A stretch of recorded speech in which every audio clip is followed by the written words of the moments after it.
Gamit ang sibuyas na pula or sa Bisaya ay Bombay, ito po ay makakatulong po upang gamitin bilang manifestation na ma-attract mo ang iyong kahilingan.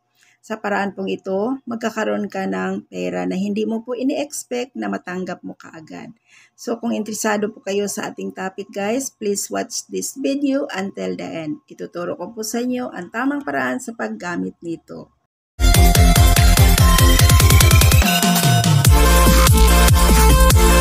Kayo po ba ay maraming babayarin at nahirapan po kayong makabayad at nakakaranas po kayo ng stress, maraming utang? Guys, ito pong ating video ngayon, isa ito na paraan para po mabilis mong mabayaran yung mga pagkakautang mo. Kaya guys, kung kayo po interesado sa ating topic ngayon, panuorin niyo po ang video na ito mula simula hanggang sa dulo po. I-guide ko po kayo kung ano ang gagawin ninyo at paano po nito gawin ang isang manifestation na napaka-effective po. Ito po guys, gawin lamang ito na may lubos na paniniwala at naniniwala po kayo sa universe, na ma-attract mo talaga ang universe. So ngayon po, kailangan mo dito yung lugar. Sa paggawa ko nito guys, kailangan po tahimik. Sa oras naman, sa mga oras na pwede mong gawin ito, pwede mo itong gawin paggising mo sa umaga at pwede mo rin itong gawin bago po kayo matulog sa gabi. Yung tahimik na po at talagang wala na pong disturbo or distraction habang ginagawa ninyo po ito. Tahimik at walang distraction. Inuulit ko lang po. Ayan. So ngayon po guys, pag alam nyo po na wala nang maingay, so mag-ready po kayo sa mga bagay na ating mga kailangan. So kailangan natin dito ang itong sibuyas na pula. Tinatawag ito sa amin dito sa Mindanao ay Bombay, no? Then pula po ang kailangan natin dito. Yung mga bago po, yan. So yan. So, and then next na kailangan po natin ay papel po. Papel at yung pula na panulat. Kung may pula ka, the best siya. Sa paraan po ito, mas the best ang pula na panulat. And then, kailangan mo rin dito yung asin. Ito po yung aking asin. So, pwede kayong gumamit ng Himalayan salt, cooking salt, and then, pwede rin itong ganito po, mga rock salt. So, ngayon po guys, kailangan mo rin dito ang kandila. So, ito po ang ating kandila, guys. Ayan. So, ngayon, mag-start na po tayo. Bago po tayo mag-umpisa nito, kailangan po yung isip natin, kailangan nakafocus doon sa gagawin natin. Yung isip, yung ating puso, kailangan po may tiwala tayo sa ginawa natin. And then, yung isip, dito lamang nakafocus. So, ngayon, ang una nyo pong gagawin, guys, dito po, sa papel na ito, isulat mo dito ang iyong pangalan. For example, kailangan mo talaga magkaroon ng 20,000. Isulat mo dito ang iyong pangalan. Sa pagsulat po ng pangalan, guys, ito po, pangalan po ninyo, ganito po ang gagawin nyo. For example, ganito.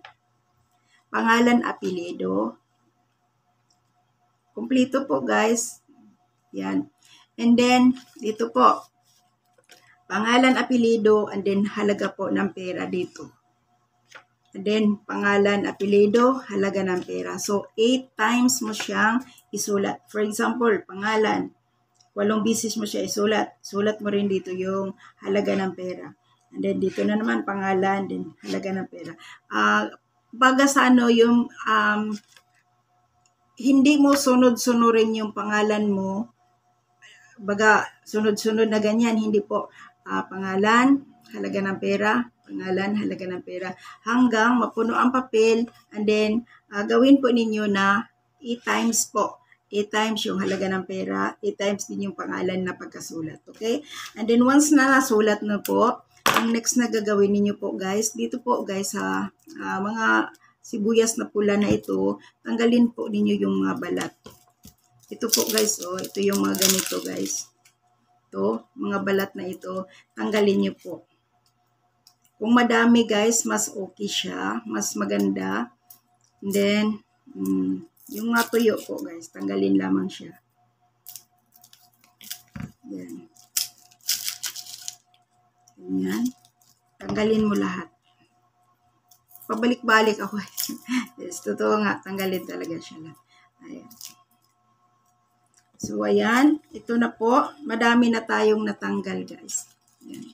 So, ang susunod nyo pong gagawin, maglagay po kayo dito ng asin. So, kumuha po kayo ng asin. Ito po. Again, guys, pwede po kayong gumamit po ng yung cooking salt. Yan. Lagay mo lang siya dyan. Ayan. So, ngayon po, guys, nailagay mo na ito. Kailangan po, mahalo siya, guys. Ayan. And then, next na gagawin niyo po, sindihan mo na po yung iyong kandila. Yan, sindi na ang kandila. Once na nasindihan na po ang kandila, mag-start na po tayong mag-manifest, guys. So, wag mo muna siyang balutin. Pag-inhale, exhale ka muna. Inhale, exhale. And then, pagkatapos mo nakapag-inhale, exhale, dito po, guys, magdasal po kayo.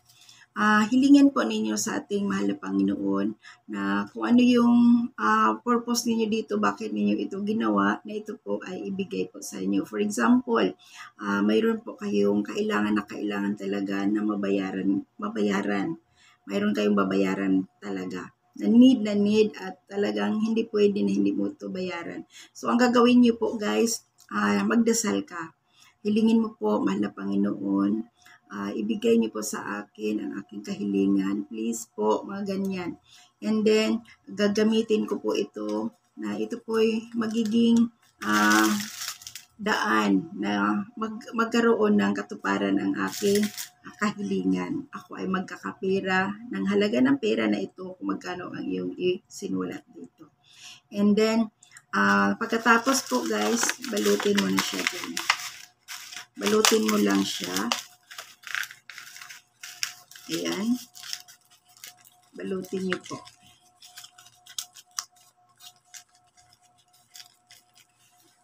Ayan. Balutin mo siya, guys.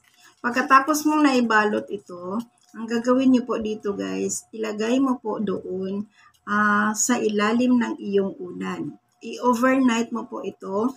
And then, bago ka matulog, guys, ang gagawin niyo po dito, sa paglagay mo nito, pabulong mo sabihin, matupad ang aking kahilingan sa gabing ito. Yan. Lagay mo na siya sa ilalim ng iyong unan. And then, pagkagising mo sa umaga, guys, ito po, magbaga po kayo ng uling. Talagang baga siya. Then, ilagay mo siya, ang uling, yung apoy mo dyan sa harapan mismo ng iyong main door. And then, ito po, sunugin mo ito. Ito po, guys, makakatulong po ito sa iyo. Kung ano man ang iyong masuliranin ngayon, magtiwala ka na magkaroon ng solusyon. Ayan. So, pwede mo po itong ulitin after 7 days, no? Pwede mo siyang continue gawin. Once a week po.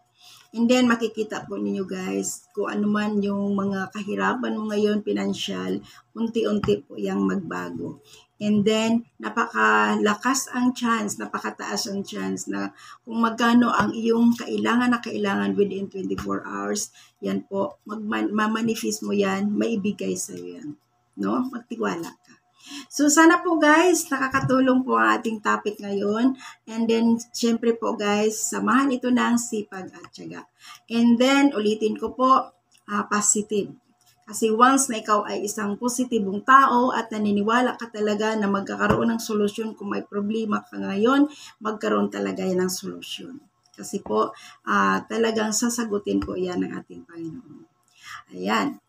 So, ayan po, guys. Ulitin ko po. Thank you so much for watching. At bago ako mag-end sa ating video, I will share my business. Ito po, may online business po ako na marami na pong natulungan dito. Kaya hindi ko masabi na isa ka na naghahanap nito or isa ka na magiging mapalad, na mabago ang buhay dahil sa negosyo na ito. Kaya kung interesado po kayo, guys, ilagay ko po ang aking Facebook link sa description. I-click lamang ninyo yan and then i-message po niyo ako directly sa aking messenger. Pag-usapan po natin ito, no? Kung ano yung sinasabi ko at paano mo ito patakbuhin yung negosyo mo. Kasi po, napakalaki po ang iyong market dito. Basta positive ka lang guys na yung lahat ng pangarap mo matupad mo yan. Ibigay sa'yo. So, ayan po guys. Maraming salamat ulit sa inyong panunood. Huwag kalimutan i-comment sa baba. I claim it and then share this video to your family and friends. And then, huwag kalimutan, subscribe and then hit the bell button, bell all para ma-notify ka sa mga susunod nating mga new videos. Maraming salamat ulit. God bless everyone. Bye!